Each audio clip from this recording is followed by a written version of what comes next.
Assalamualaikum warahmatullahi wabarakatuh. Perkenalkan, nama saya Herni Dwinta Febrianti, SPMSI, salah satu dosen program studi Agroekoteknologi, jurusan Agroekoteknologi Fakultas Pertanian Universitas Jambi. Program studi S1 Agroekoteknologi terdiri atas 3 peminatan, yakni yang pertama, peminatan agronomi, yang kedua, peminatan proteksi tanaman atau ilmu hama dan penyakit tumbuhan, yang ketiga, peminatan sumber daya lahan SDL. Adapun mata kuliah yang saya ampu dalam program studi agroekoteknologi adalah peminatan proteksi tanaman dalam bidang ilmu hama tanaman. Mata kuliah yang saya ampu diantara lain adalah yang pertama, dasar-dasar perlindungan tanaman yang merupakan mata kuliah wajib bagi program S1 program studi agroekoteknologi dan program S1 program studi agribisnis.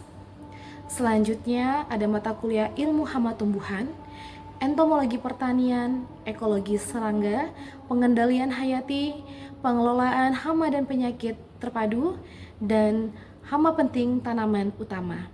Pada kesempatan kali ini, izinkan saya menyampaikan pernyataan diri dosen dalam rangka unjuk kinerja Tridharma Perguruan Tinggi UKTPT dalam bidang pengajaran untuk memenuhi persyaratan seleksi sertifikasi dosen atau SERDOS tahun 2025. Pada kesempatan ini juga, saya ingin menyampaikan salah satu mata kuliah yang saya ampu, yaitu entomologi pertanian. Pada mata kuliah entomologi pertanian, kami melakukan pendekatan melalui delivery, interaction, dan juga assessment. Pendekatan delivery itu disajikan mengenai keterkaitan dengan deskripsi mata kuliah, capaian pembelajaran mata kuliah, subcapaian pembelajaran mata kuliah, materi, dan juga referensi yang digunakan. Untuk deskripsi singkat mata kuliah entomologi pertanian adalah entomologi pertanian memiliki bobot 3 SKS, 2 SKS teori, dan 1 SKS praktikum. Entomologi pertanian ini merupakan mata kuliah wajib bagi peminatan proteksi tanaman dan merupakan mata kuliah pilihan bagi peminatan agronomi dan juga sumber daya lahan atau ilmu tanah. Entomologi pertanian ini diberikan pada semester 5. Deskripsi singkatnya adalah membahas tentang pengertian entomologi dan ruang lingkupnya, kemudian sejarah hidup serangga, peranan serangga di lingkungan pada umumnya dan ekosistem pertanian pada khususnya, menjelaskan tentang morfologi, anatomi, fisiologi serangga, klasifikasi dan nomenklatur serangga, klasifikasi dan deskripsi beberapa ordo serangga, serta identifikasi serangga sampai ke tingkat famili.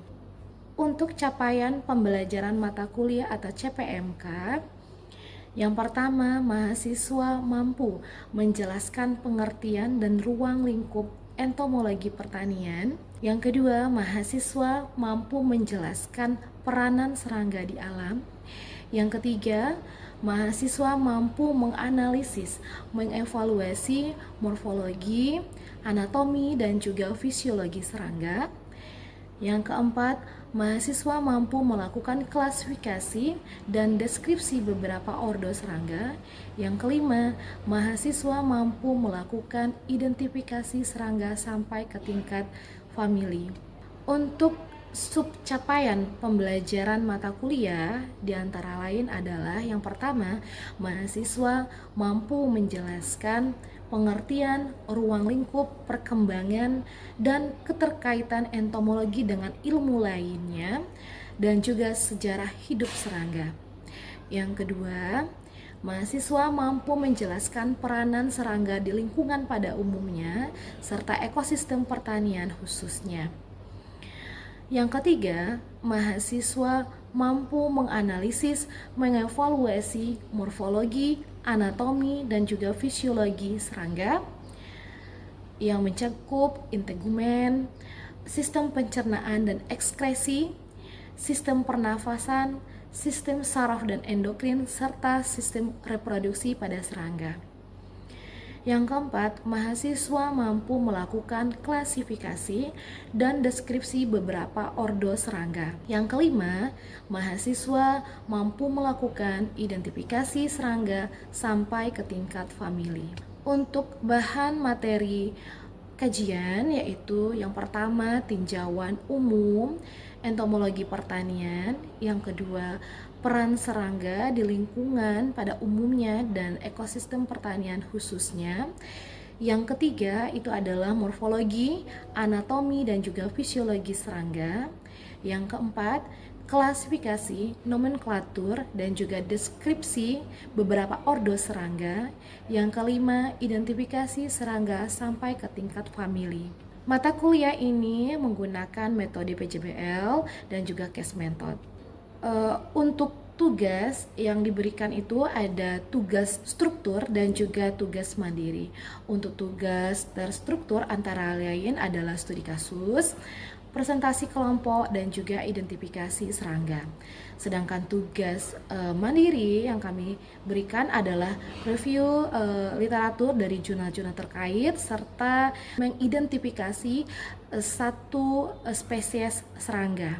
Selanjutnya, referensi yang kami gunakan pada mata kuliah entomologi pertanian di antara lain adalah dari Alford, Textbook of Agricultural Entomology, kemudian Bloom, Fundamental of Insect Physiology, kemudian Chapman, The Insects, kemudian Litter, Insect Reproduction, kemudian Bohr and DeLong, kemudian Insect Hormone dari Nijot, kemudian The Science of Entomology dari Almoser, kemudian dari Nata Wigena, Entomologi Pertanian, selanjutnya Lilis, Kunci Determinasi Serangga, kemudian dari Diktat Fisiologi Serangga dari Martono, dan juga penuntun praktikum entomologi pertanian dari program studi agroekoteknologi Fakultas Pertanian Universitas Jambi, serta jurnal hasil penelitian yang terkait. Selanjutnya adalah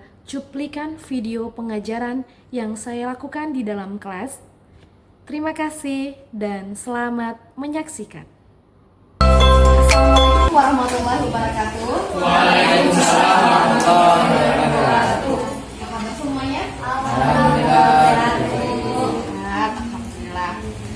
Nah, minggu kemarin saya sudah memberi informasi bahwa minggu ini kita akan membahas mengenai peranan serangga, yaitu sebagai pengendalian hayati. Nah, kira-kira sudah dibaca atau belum? Sudah. Tapi nanti kalau seandainya saya tanya apa itu parasitoid, nah nanti kalian tahu ya apa jawabannya. Nah, sebelumnya saya akan memberitahu capaian dari pembelajaran ini, yaitu mahasiswa mampu menjelaskan peran serangga dalam lingkungan pada umumnya, pertanian pada khususnya. Karena kita pertanian ya. Nah, salah satu dari peranan serangga itu adalah sebagai pengendalian hayati. Nah, jadi seperti yang telah saya jelaskan minggu lalu, bahwa tidak semuanya serangga itu identik dengan yang namanya hama.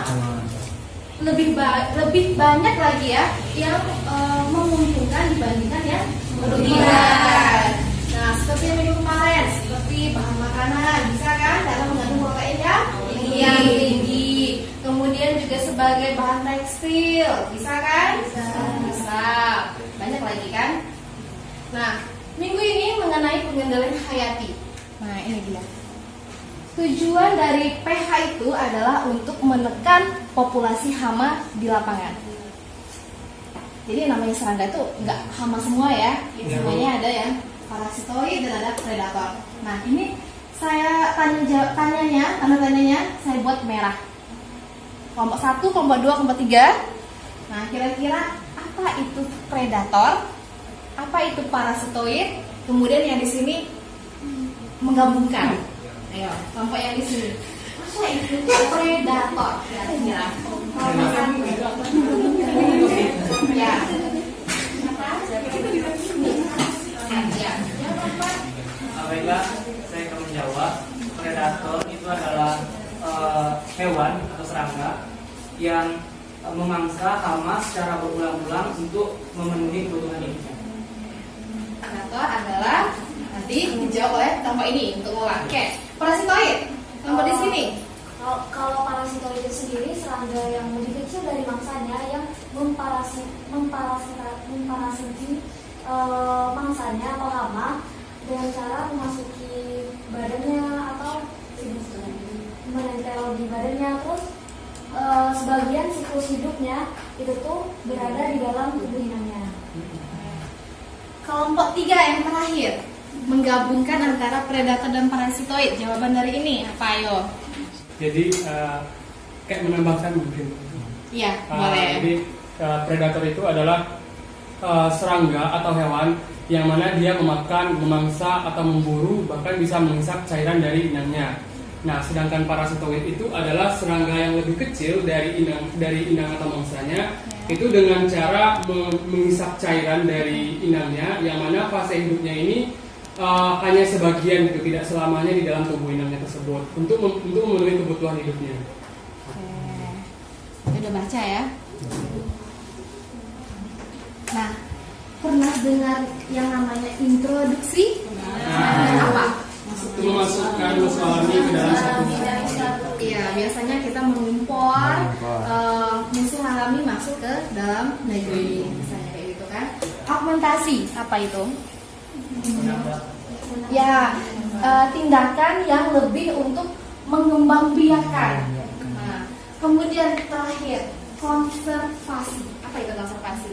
Dalam hal pengendalian hayati ini, kira-kira bagaimana? Pelestarian. Ya, lebih ke pelestarian. Bagaimana cara kita agar musuh alami itu dapat bertahan pada daerah tersebut. Misalnya dengan kita nanam kembang, misalnya yang tanaman itu kan bunga-bungaan sebagai nektar dia. Nah, seperti itu. Itu tindakan dari konservasi. Oke. Nah, ini keuntungan dan kelemahan dari pengendalian hayati. Pertama, selektif. Selektif berarti dia dapat memilih kan. Kemudian musuh alami dapat menemukan sendiri inang atau mangsanya, benar. Kemudian musuh alami dapat bertahan hidup dan berkembang biak serta menyebar dengan sendirinya. Kemudian tidak akan terjadi resistensi hama terhadap musuh alami. Nah, itu bagusnya. Nah, sedangkan penggunaan insektisida gimana? Kelemahannya apa?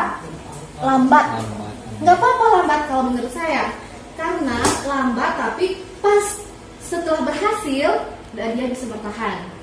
Kemudian mahal untuk pertama kali, ya memang mahal karena kita tadi proses introduksi itu mahal. Bawa dari luar negeri itu mahal, melalui proses karantina, ya kan? Nah itu mahal. Nah makanya mahal. Tapi balik lagi, kalau seandainya dia sudah menetap, sudah berkembang, nggak mahal lagi. Malah dia dengan sendirinya dapat menekan memerlukan tenaga ahli, ya, karena perlu tenaga di lab untuk melihat benarnya ini parasitoid si A, jangan-jangan parasitoid si B yang sifatnya bagaimana gitu, atau predator lah yang polifag, bisa-bisa karena sifatnya yang polifag itu yang enggak hama atau yang gimana dia makan juga karena rakus gitu kan. Nah itu. Kemudian, nah itu tadi temannya sudah jawab bahwa parasitoid adalah serangga yang stadia pradewasanya hidup dan berkembang dengan menumpang di dalam atau pada tubuh inangnya atau serangga, dan stadia dewasanya hidup bebas. Sifatnya lebih kecil bila dibandingkan dengan Ukuran inangnya. kecil, cabai rawit ya. Kemudian satu individu parasitoid hanya memerlukan satu individu inang. Ya? Kalau predator enggak kan? Inang umumnya tidak segera mati. Kalau predator gimana? Langsung mati. Nah, kalau ini parasitoid dia tusuk telurnya pada hari pertama, misalnya nggak langsung mati dianya. Nah, jalan melalui proses, bisa jadi hari kedua berkembang larva, kemudian berpupa. Nah, hari selanjutnya barulah dia keluar. Nah, tidak mati, gitu kan? Kemudian yang bersifat parasit hanya pradewasa, sedangkan dewasanya udah bebas. Kemana dewasanya kira-kira? Iya. Makanannya apa? Ya itu dia, kata bunga-bunga. Makanya sekarang konsep pengendalian itu lebih ke hayati, lebih untuk menanam tanaman yang berbunga. Ya itu untuk apa? Untuk pelestarian daripada musuh alami. Kemudian semua dari golongan serangga. Nah, di parasitoid kalian akan kenal dengan yang namanya parasitoid telur. Kedua, ada larva. Kemudian ada pupa. Kemudian ada imago. Kalau telur gimana konsepnya? Nih, ada telur. Kembangnya tetap di telur terus. Kemudian ya, keluar, tetap dari telur. Kemudian, nah ini contohnya. Oh. Nah biasanya parasitoid telur ini kecil-kecil sekali. Nah dari Phycogramma, nah ini teman-teman kakak-kakaknya itu kebanyakan penelitian tentang Phycogrammatidae pada parasitoid padi biasanya.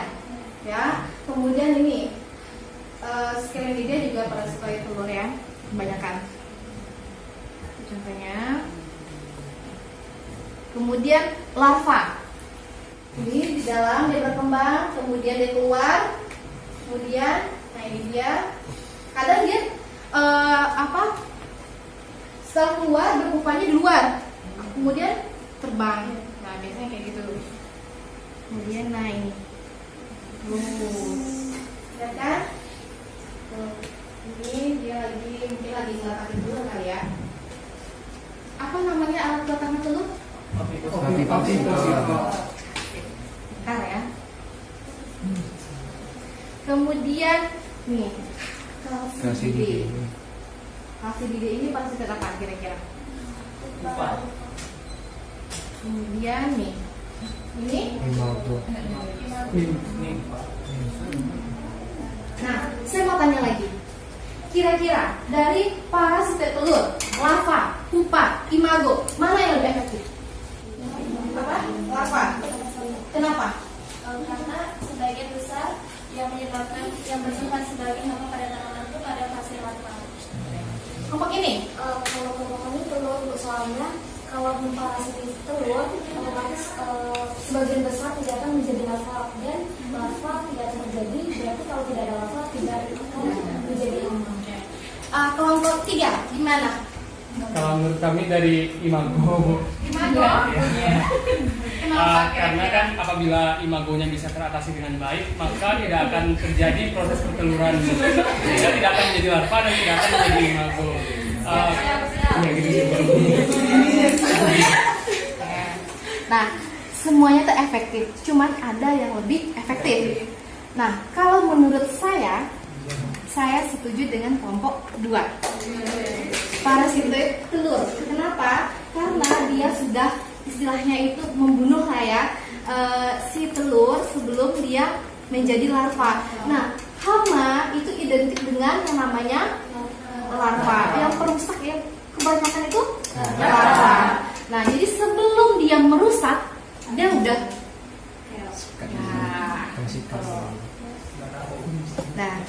Nah, paham? Oke, kalau paham, masuk lagi ke predator. Nah, predator merupakan organisme yang hidup bebas dengan memakan, membunuh, dan memangsa binatang lainnya. Dia langsung hop, habis, dah mati lah.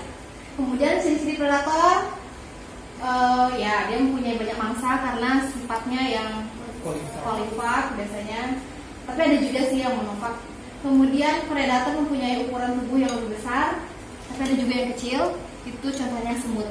Semut itu kenapa dia bisa berhasil? Kecil-kecil, cuman hidupnya dia berkelompok, dia serangga sosial. Jadi hidupnya itu secara berkelompok membunuh atau memangsa daripada si hama.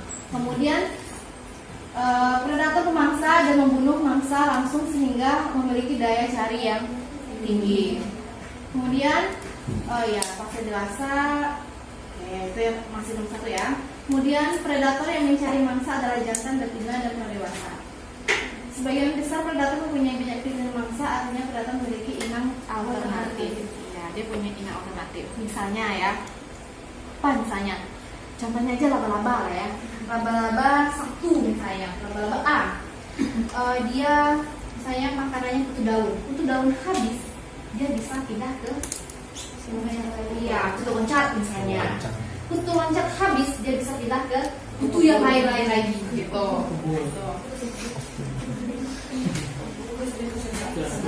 Contohnya ini ya. Nah, kenal ini siapa ini? Apa ini mangsanya? Kemudian kenal yang ini?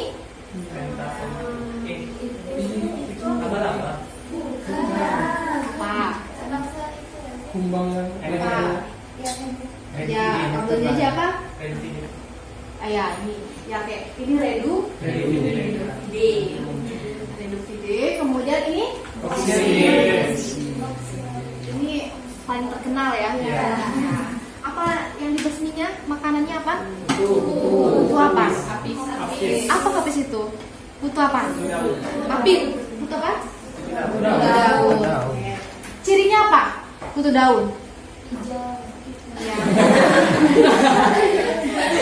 Nah, tapi dia punya sersi biasanya ya. Nah, kemudian ini Formicide. Apa itu formicide? Semut. Ini disebut apa?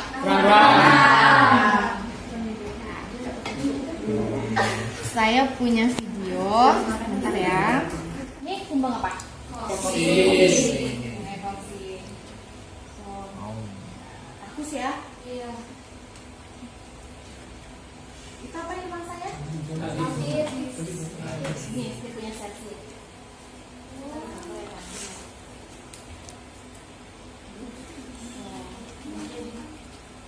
Nah, yang namanya predator, pradewasa dan dewasanya itu sifatnya ya predator, memangsa. Tapi kalau parasitoid enggak ya tadi.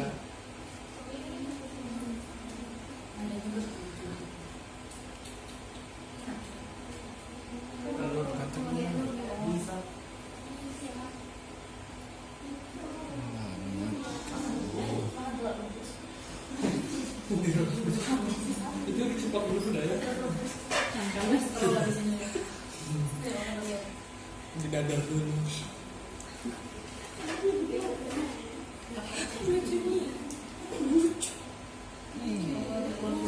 Bangun mentah dari dadar dulu.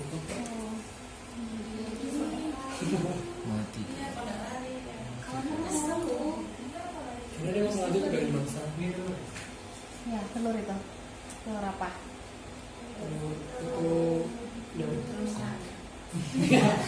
Telur sama. Satu pura-pura kan. Pura-pura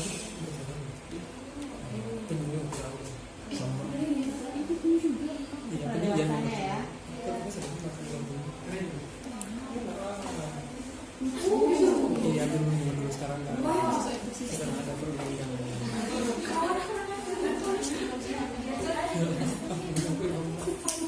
Sangat.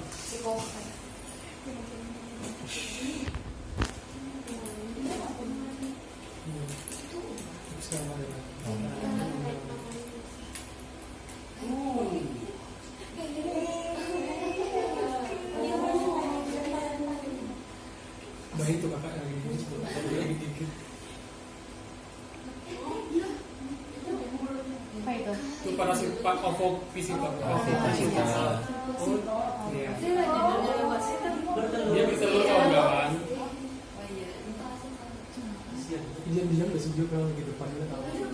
Kacau. Dia udah baik. Ini sama jodoh terus Iya, aku mau tahu kamu nggak mungkin kan? Iya, itu dia dia diam-diam ini selaju emang tuh. Iya. Kesukaan.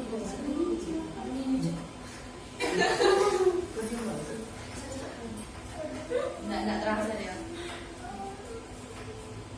Dia kan udah tahu itu di belakang.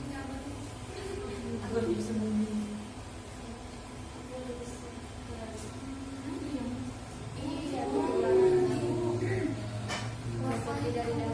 Baru boleh ikut aku. Iya.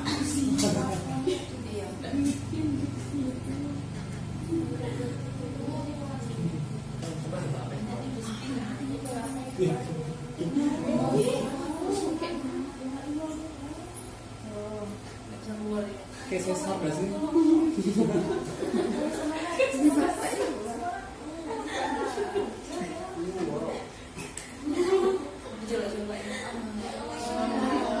Kerasnya langsung gak sih?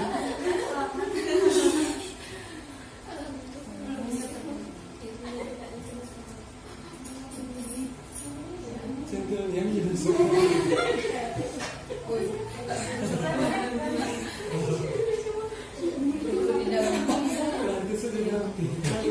Roda.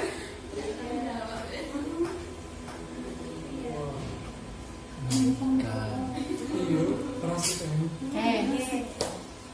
Mana hasil videonya? Seru bu. Iya. Bagus. Ya. Gue juga suka pasti Semoga pembelajaran ini bermanfaat untuk kalian. Videonya juga bisa menambah wawasan untuk kalian. Kalian lebih tahu bagaimana cara dia memparasiti, kemudian bagaimana cara dia memangsa untuk predator ya kan. Nah, semoga bermanfaat. Hari ini cukup sekian. Kemudian kita sambung lagi minggu depan. Itu dengan materi masih dengan serangga tapi